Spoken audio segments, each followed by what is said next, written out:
აღმოჩენილია ჯანმრთელობისთვის საფრთხის შემცველი ზეითუნის ზეთი.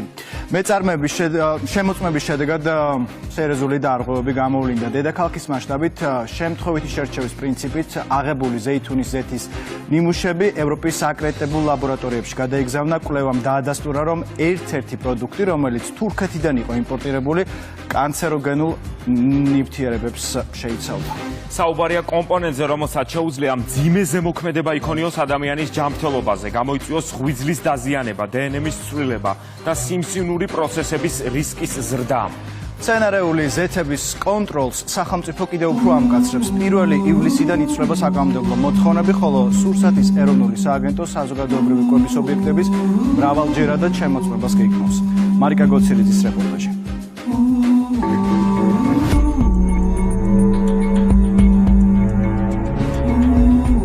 მცენარეული ზეთი ყოველდღიური მოხმარების სურსათია. მალფუჭებად და სარისკო პროდუქტების სიაში არ არის, მაგრამ არაჯანსაღ ცხიმებს ადამიანის ჯანმრთელობისთვის მნიშვნელოვანი ზიანის მიყენება შეუძლია.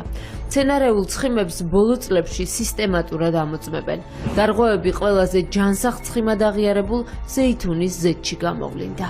წლის განმავლობაში მუდმივად ქვეყნის მასშტაბით ყველა სარეალიზაციო ობიექტებიდან შერჩევითად ხდება ამ ზეთის ნიმუშების აღება და კვლევა ევროკავშირის ერთ-ერთ ლაბორატორიაში, რომელიც საცნობარო რეფერენს სტატუსის მქონე ლაბორატორიაა და იქიდან შემდეგ მოდის შედეგები და შედეგების შესაბამისად მერე ქმედებების განხორციელება. ერთ შემთხვევაში აღმოჩნდა დარღვევა, გამოკვლეულ იქნა პოლიციკლური არომატული ნახშირწყალბადები, ბენზაპირენებს რომ ეძახიან და ეს იყო იმპორტირებული თურქეთიდან ზეითუნის ზეთი. განხორციელდა შესაბამისი ქმედებები, ამოღებული იქნა და გამოთხოვილი იქნა ბაზრიდან და მომხმარებლამდე ის აღარ მისულა. სურსათის ეროვნული სააგენტოს გარდა მცენარეული ზეთების კვლევა ჩაატარა პლატფორმამ მომხმარებელი ჯი.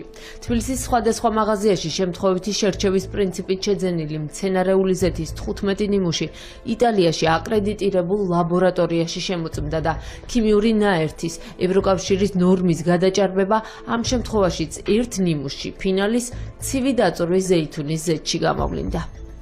კვლევის შედეგად აღმოჩენილი ქიმიური დამაბინძურებლები მნიშვნელოვნად აზიანებს თირკმელს, გულსის მძარღვთა სისტემას, კუჭნაწლავს და განსაკუთრებით სახიფათოა ბავშვებისთვის.